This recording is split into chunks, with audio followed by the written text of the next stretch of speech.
선지자 요나는 하나님을 피해 도망쳤습니다. 그러나 하나님은 요나를 포기하지 않으셨고 도망치는 요나를 위해서 바다에 대풍을 내리셨고 또 큰 물고기를 이미 예비하셔서 요나의 생명을 위협하시고 동시에 요나의 생명을 보호하시고 지켜주셨습니다. 요나는 결국 바다에 던지음을 당했고 우리가 지난번에 살펴본 말씀처럼 큰 물에 둘러싸이고 파도와 물결이 자신을 덮쳤다라고 고백했습니다. 그리고 요나는 계속해서 바다에 빠져 깊은 흑암과 죽음의 시면 속으로 내려갔고 자신의 영혼이 죽음에 둘러져 있었다라고 고백한 바 있습니다.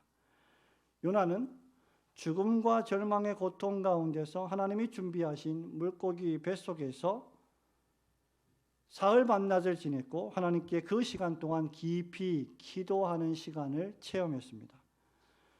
요나는 하나님께서 자신의 목숨을 살려주셨음을 이 물고기 뱃속에서 감사했습니다. 구원이 여호와 하나님께 속한 것임을 찬양했습니다. 그리고 결국 요나는 하나님께서 첫 번째 말씀하신 대로 그 명령의 말씀을 자신이 반드시 지킬 것이다라는 서원과 서약을 하나님 앞에서 하게 됩니다. 그것이 우리가 지난 시간에 읽었던 요나서 2장의 내용입니다. 요나의 이야기는 하나님의 명령에 불순종하는 선지자의 도망으로 시작했습니다. 어떻게 보면 비극으로 시작한 이야기가 요나의 이야기라 할 수 있을 것입니다. 그런데 만일 하나님께서 그러한 요나의 도망을 하나님의 낯을 피하여 도망가는 그 도망을 허용하시고 계속해서 내버려 두셨다면 아마 요나에게는 물고기 뱃속에 사흘 밤낮을 잇는 고통보다 더 큰 비극에 직면했을지도 모릅니다. 하나님께서 요나를 버리시고 형벌하셨다 할지라도 하나님께서 요나를 지옥에 던지셨다 할지라도 요나는 아무런 할 말이 없었을 것이며 그것은 역시 오늘 예배를 드리는 저와 여러분도 마찬가지일 것입니다. 그러나 하나님은 1장 4절에서 큰 바람을 바다에 내리시고 17절에서 큰 물고기를 이미 예비하셨습니다. 여러분, 이 말씀들은 실로 우리에게 발생하는 모든 종류의 상황과 사건들에 있어서 하나님이 언제든지 옳으시고 선하시다는 것을 우리에게 교훈해 줍니다. 생사화복이 하나님의 절대하신 주권에 달린 일임을 우리에게 가르쳐 주고 동시에 하나님이 하시는 일은 언제나 선하시며 우리를 향하신 하나님의 뜻은 항상 최선이라는 것을 가르쳐 줍니다. 그러므로 하나님이 여러분에게 무엇이라 말씀하시든 그리고 하나님이 여러분에게 무엇이라 명하시든 여러분은 절대로 불평하거나 그 일을 함에 있어서 하나님과 거래하거나 협상하는 태도로 그 명령을 받을 것이 아니라 감사하는 마음으로 항상 그 뜻을 수행해야 할 것입니다. 사실은 우리를 향해서 하나님이 하시는 모든 일이 전부 다 은혜로우신 일입니다. 지난 여러분이 살아온 모든 생애 동안에 벌어졌던 모든 일들은 심지어 여러분들이 연약하여 실수로 유혹에 빠져 범죄하고 어려움을 당하는 고난과 고통의 순간들이었다 할지라도 그것조차 하나님은 합력하여 여러분의 영혼의 유익을 위하여 선으로 바꾸어 주셨습니다. 그러므로 하나님이 하신 일은 모두 다 선하시다는 것이죠. 오늘 3장에서 이것을 우리에게 잘 보여주고 있습니다. 우리가 알고 있는 3장에는 그런 하나님의 은혜가 여전히 빛나고 있습니다. 우리는 이것을 오늘 저녁에 예기치 못한 은혜 또는 기대하지 않았던 은혜, 자격 없는 자에게 베풀어 주시는 하나님의 은혜라고 부를 수 있을 것입니다. 세 가지를 살펴보려고 합니다. 첫 번째로 이 예기치 못한 은혜는 하나님으로부터 두 번째 기회를 받은 예기치 못한 은혜였습니다. 요나가 두 번째 기회를 하나님으로부터 받았다는 사실입니다. 1절, 2절, 3절까지 한번 읽어볼까요? 여호와의 말씀이 시작. 여호와의 말씀이 두 번째로 요나에게 임하니라. 이르시되 일어나 저 큰 성읍 니느웨로 가서 내가 내게 명한 바를 그들에게 선포하라 하신지라. 요나가 여호와의 말씀대로 일어나서 니느웨로 가니라. 니느웨는 사흘 동안 걸을 만큼 하나님 앞에 큰 성읍이더라. 아멘. 요나는 하나님을 피해 도망쳤습니다. 그러나 여호와의 말씀이 오늘 3장 1절에 두 번째 요나에게 임했다고 했습니다. 여러분, 이것이 하나님의 은혜입니다. 이 두 번째 여호와의 말씀이 임하지 않았을 수도 있다는 사실을 우리는 기억해야 합니다. 여러분, 이 두 번째 말씀은 첫 번째 말씀의 명령과 동일했습니다. 그것은 바로 일어나 저 큰 성읍 니느웨로 가서 하나님이 명한 바를 그들에게 쳐서 외치고 선포하라는 것이었습니다. 요나는 불순종했습니다. 그런데 하나님은 그런 요나에게 두 번째 말씀해 주심으로 기회를 베풀어 주셨습니다. 사실 하나님은 여러분에게 그러실 필요도 없으시고 또 요나에게도 마찬가지이지만 그러실 의무도 없으신 분이십니다. 하나님은 요나에게 빚지신 분이 아니십니다. 요나가 하나님께 빚진 자입니다. 하나님은 우리에게 빚지신 분이 아니십니다. 우리가 하나님에게 빚진 자들입니다. 하나님은 돌들로도 소리를 지르게 하실 수 있으시며 예수님 말씀처럼 돌들로도 아브라함의 자손이 되게 하실 수 있으신 전능하신 분이십니다. 엄밀히 말하면 하나님은 이렇게 불순종하는 요나가 필요한 분이 아니십니다. 요나를 버리고 요나를 내치고 요나를 형벌하고 다른 신실한 자를 선지자로 부르실 수도 있으셨습니다. 그럼에도 하나님은 요나를 포기하지 않으십니다. 이것이 바로 예기치 못한 은혜입니다. 아니, 요나가 기대할 수 없었던 하나님의 은혜입니다. 요나가 마땅히 청구할 수 없었던, 요구할 수 없었던 하나님의 은혜입니다. 성도 여러분, 우리는 과거의 죄와 실수와 여러분 인생을 살아오면서 저질렀던 수많은 실패 때문에 되돌리고 싶으면 참 좋겠다, 요거 되돌렸으면 좋겠다라고 하는 그러한 여러 가지 인생의 실패 때문에 하나님을 내가 다시 섬기고 주의 일에 봉사할 자격이 없다고 생각할지도 모릅니다. 사단 마귀가 그렇게 우리의 귀에 참소할지도 모릅니다. 그러나 하나님을 다시 섬기기 위해서 여러분들이 무슨 특별한 공로를 세워야 하는 것은 아닙니다. 우리 가운데 그 누구도 하나님을 온전히 섬길 수 있는 자격은 아무도 없습니다.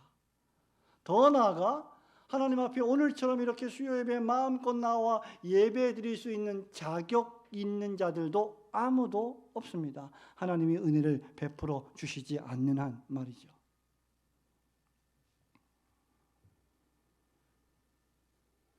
하나님 앞에서 인생은 그저 죄인일 뿐입니다. 입만 열면 거짓말하고 생각만 하면 악한 생각을 하는 죄인일 뿐입니다. 바울이 로마서 3장 10절에서 유대인도 죄인이요 이방인도 죄인이요 의인은 없나니 하나도 없도다라고 선언한 바 있습니다.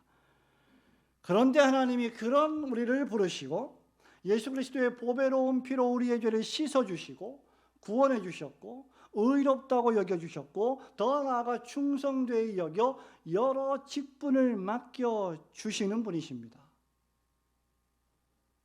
이것이 하나님의 은혜이죠. 여러분, 요나는 계속해서 땅에서 아래로, 배 밑창으로, 바다로, 바다 아래로, 산의 뿌리 밑으로 계속 내려가는 인생을 살았습니다. 그리고 하나님의 은혜로 계속 위로 올라오며 요동치는 인생, 왔다 갔다 하는 인생을 살았습니다. 그러나 그 순간마다 하나님은 늘 요나와 함께 하셨습니다. 하나님은 요동하시는 분이 아니십니다. 하나님은 변함이 없으시고 항상 거기 계셔서 요나 곁에 있어 요나를 지키시고 요나에게 말씀하시는 분이셨습니다. 이것이 우리가 받을 수 없는 중에 받게 되는 예기치 못한 은혜의 원동력입니다.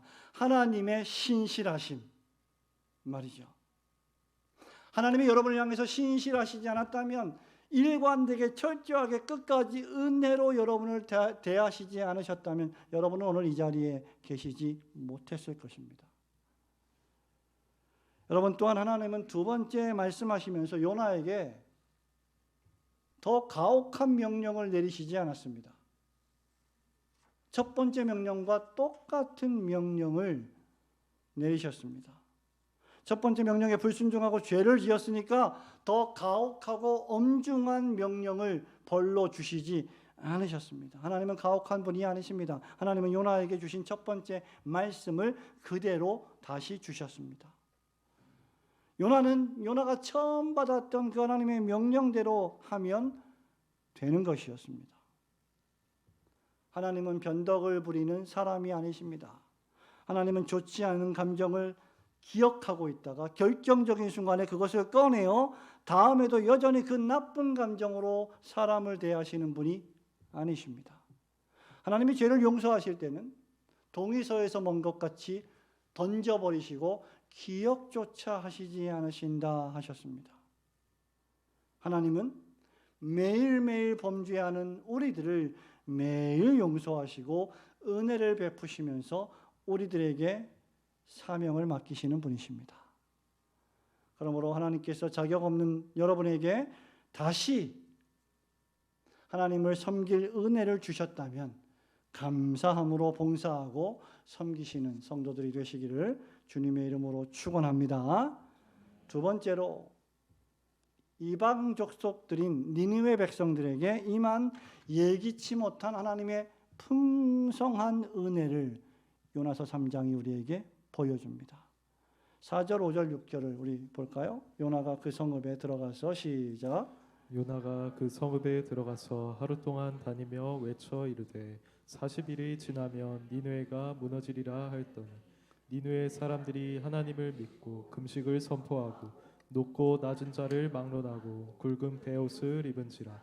그 일이 니느웨 왕에게 들리매 왕이 보좌에서 일어나 왕복을 벗고 굵은 베옷을 입고 제 위에 앉으니라. 아멘. 이제 요나는 자신의 물고기 뱃속에서 가장 진실되고 가장 처절하고도 간절하게 올렸던 서약의 기도를 드디어 실천하게 되었습니다. 그토록 하나님의 낯을 피하여 도망치던 요나가 이제는 하나님의 말씀에 붙들려 니느웨로 걸어가고 있었습니다. 하나님 앞에 큰 성읍 니느웨로 가서 그 악독을 쳐서 외치는 일을 시작했고 사흘 동안 걸어서 드디어 니느웨에 도착했습니다.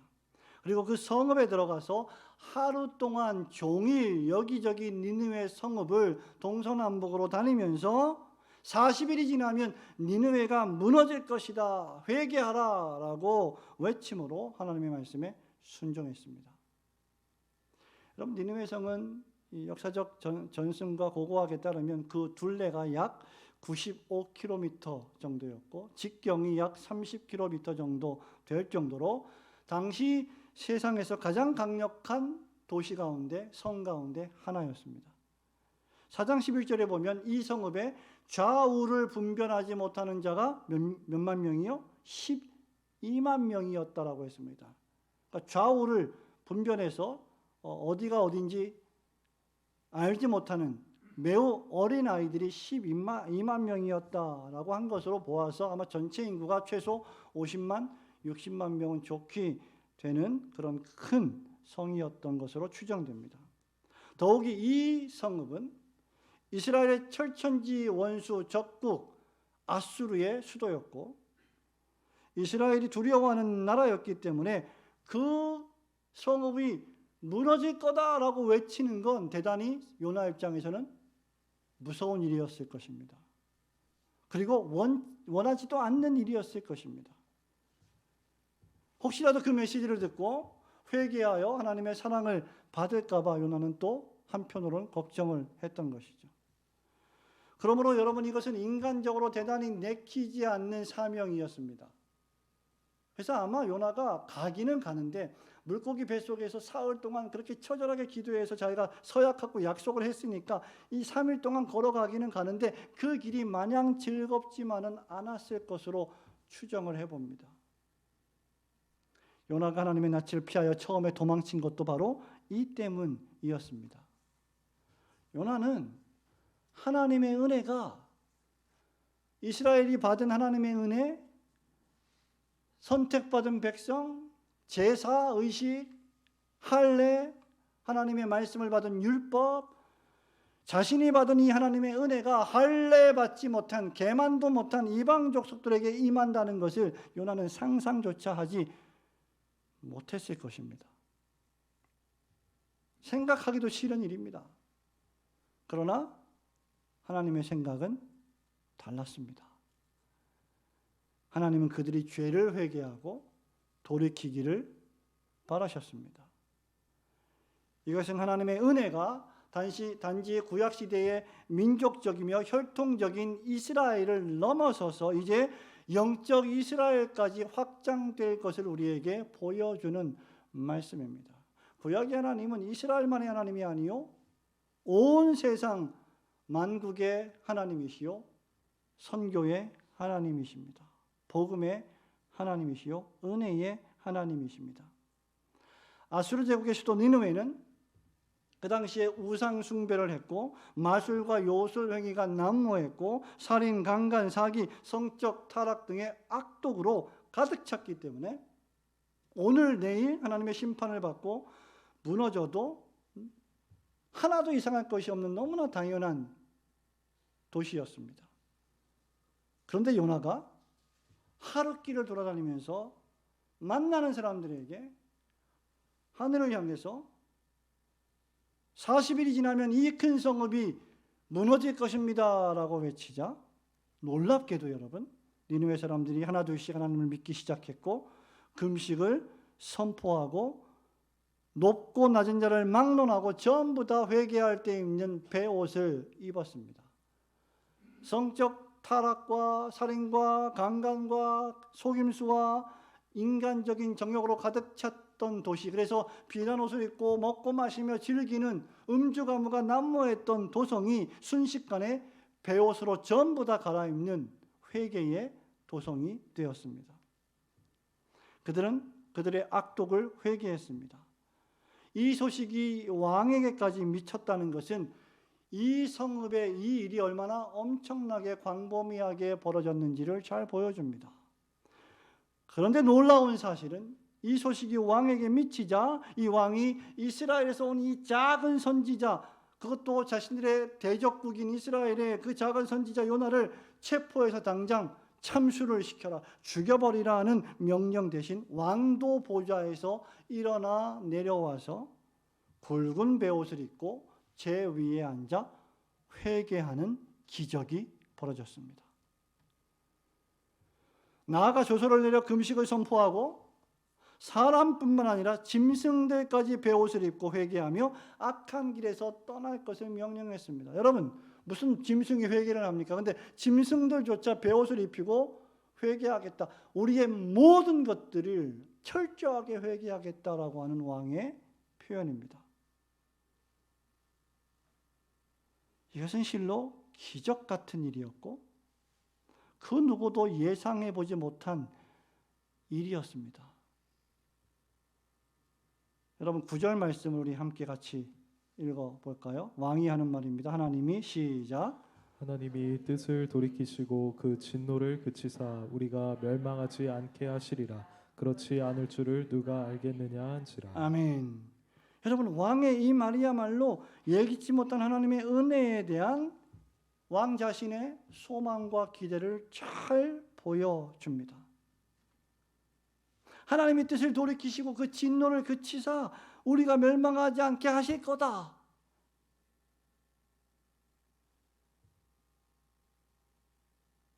그렇지 않을 줄을 누가 알겠느냐, 이렇게 왕이 말했습니다. 여러분, 그렇지 않을 줄 누가 알겠느냐는 이 말은 전혀 모른다는 말이 아니라 전혀 아무것도 기대할 것 없는 상황 속에서 하나님께서 뜻밖의 일을 하실지도 모른다는 하나님의 절대하신 주권을 의존하는 기대의 소망이었습니다.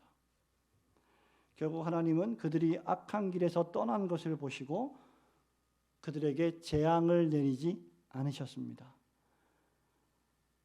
아마 이 사건은 그들의 구원을 탐탁하게 여기지 않았던 요나에게 엄청난 충격이 되었을 것입니다. 더 나아가 이 사건은 여러분, 완고하고 불평만 일삼던 자기 나라 백성들, 선지자가 고향에서 대접받는 일이 별로 없잖아요. 이스라엘 백성이 얼마나 수많은 선지자들, 하나님이 보내신 선지자들을 통하여 끊임없이 하나님의 말씀을 들었음에도 불구하고 그들은 원망하고 불평했습니다. 똑같은 율법의 말씀을 또 우리에게 전하느냐. 그들은 하나님의 말씀을 싫어했습니다. 그렇게 불평만 일삼던 완고한 이스라엘 백성과 이 니느웨 백성들이 완전히 비교되고 있는 것입니다. 이스라엘 백성들은 수없이 많은 제사를 드렸고 하나님의 말씀을 들었고 계명을 들었고 율법과 율례를 들었지만 회개하기는커녕 마음을 강팍하게 했고 불평하고 원망했으며 하나님을 시시때때로 대적했습니다. 우리 예수님께서는 이에 대해서 마태복음 12장 41절에서 이렇게 말씀하십니다. 심판때에, 종말의 심판때에 니느웨 백성이 일어나 회개하지 않는 이스라엘 백성을 정죄할 것이다. 이방 니느웨 백성이 일어나서 회개하지 않는 자칭 하나님의 백성들이라고 자신하는 사람들의 정죄하게 될 것이다.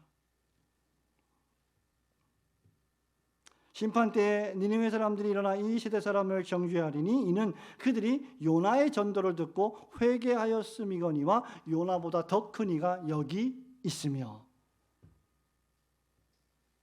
악한 니느웨 백성들이요, 여러분, 회개하기에 필요한 말씀은 단 한 번이면 충분했습니다. 이스라엘 백성들은 수없이 끊임없이 매일 매달 매해마다 수십 년 동안 하나님의 말씀을 들었는데 회개하지 않았습니다. 어떤 사람들은. 그런데 니느웨 백성들은 단 한 번, 단 하루 하나님 말씀을 듣고 회개했습니다. 여러분, 이것이 정말 기적 같은 은혜가 아닙니까? 여러분이 무슨 능력으로 니느웨 백성들에게 복음을 전해서 단 한순간에 그들을 회개시킬 수 있겠습니까? 여러분의 안 믿는 자녀들에게 복음을 전해서 단 한 번 복음을 전해서 회개시킬 능력이, 마음을 변화시킬 능력이 여러분에게 있습니까? 없습니다. 우리는 요나도 그걸 바라지 않았을 거예요. 요나도 40일이 지나면 무너질 것이다, 그걸 바랬을지 모릅니다. 그런데 하나님은 그 하나의 말씀을 사용하셔서 그 악독한 니느웨 백성들의 마음을 완전히 혁명적으로 바꾸어 주신 것이죠. 여러분, 사람이 할 수 없는 일을 하나님이 하십니다. 이것이 우리가 기도해야 할 이유입니다. 그리고 하나님을 기쁘시게 하는 일은 그저 하나님 말씀을 듣기만 하는 것이 아니라 듣고 즉시 순종하는 것입니다. 회개하고 주 예수를 믿는 것입니다. 죄와 악에서 떠나고 복음을 위하여 사는 것입니다.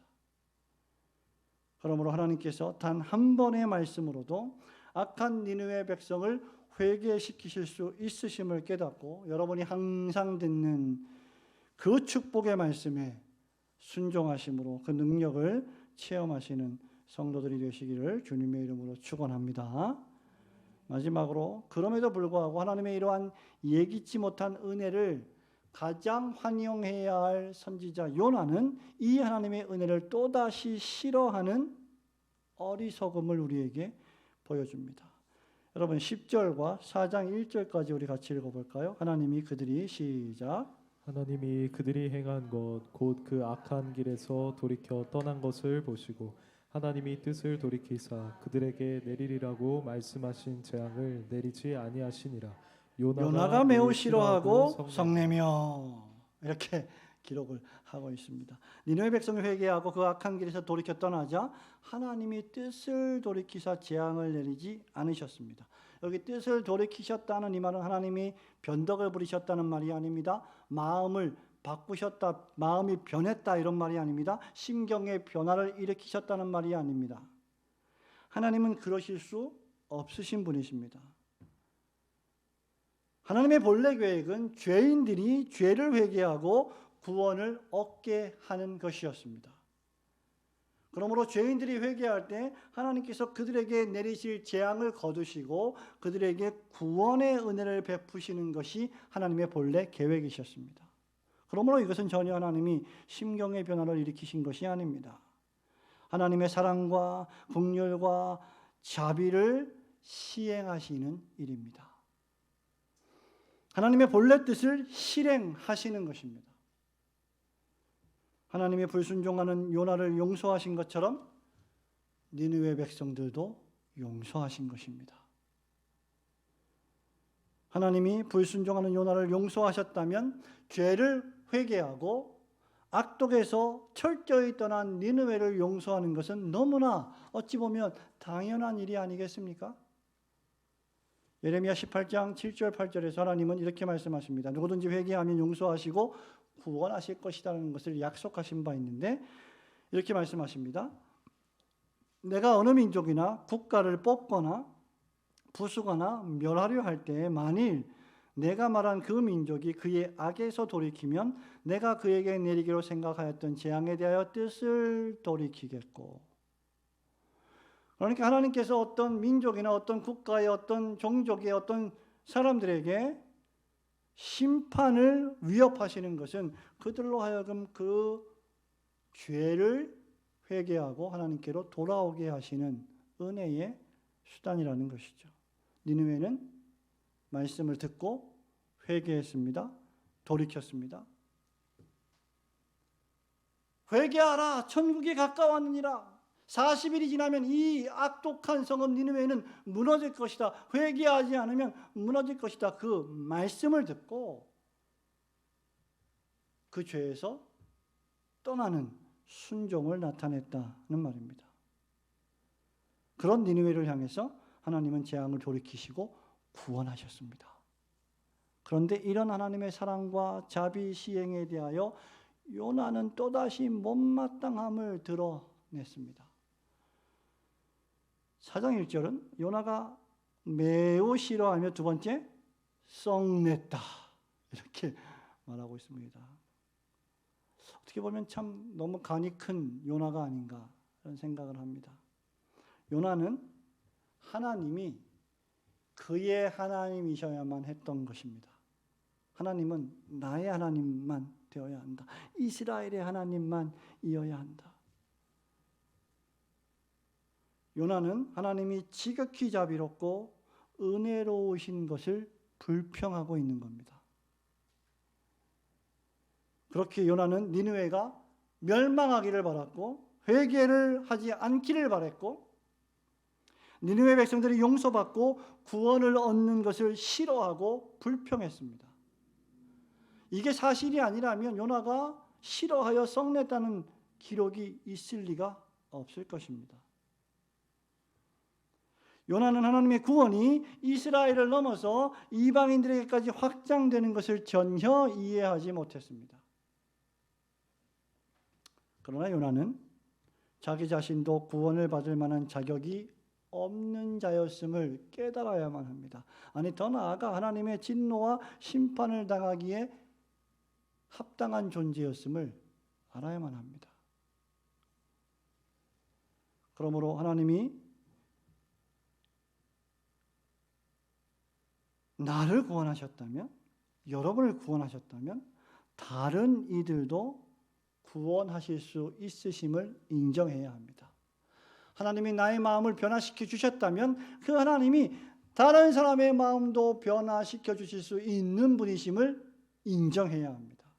심지어 그가 바로 내가 싫어하는 누군가라 할지라도 말입니다. 하나님이 그를 용서하시고 구원하신다면 그것에 대해 불평하기보다 그 은혜에 대하여 감사해야 합니다. 하나님의 용서를 받을 만한 자격이 있는 자는 아무도 없습니다. 그러므로 우리 모두가 다 하나님의 예기치 못한 은혜를 받은 사람들입니다. 성도 여러분, 말씀을 맺습니다. 요나는 니느웨 백성들이 하나님의 자비와 사랑의 대상이 되는 것을 싫어했습니다. 이제 요나서 4장에 가면 이것이 왜 이렇게 잘못된 일인지 하나님은 여러 가지 비유를 통해서 요나를 또 깨닫게 하십니다. 인간 같으면, 사람 같으면 거기 그냥 한 대 치고 말 텐데 하나님은 계속 설명을 하십니다. 그런데 이 요나는 나아가 분노했습니다. 성을 냈습니다.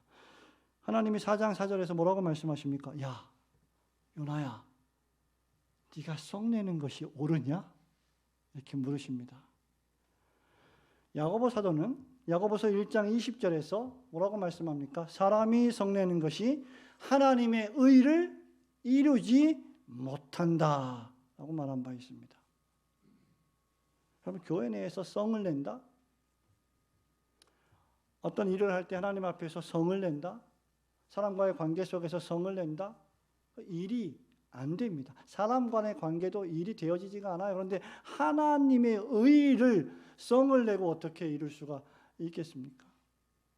그러면서 1장 19절에서 이렇게 야고보가 말하죠. 너희가 사람마다 유명한 말씀 듣기는 속히 하고 말하기는 어떻게 해요? 더디하며 그 다음 성내기도 더디하라.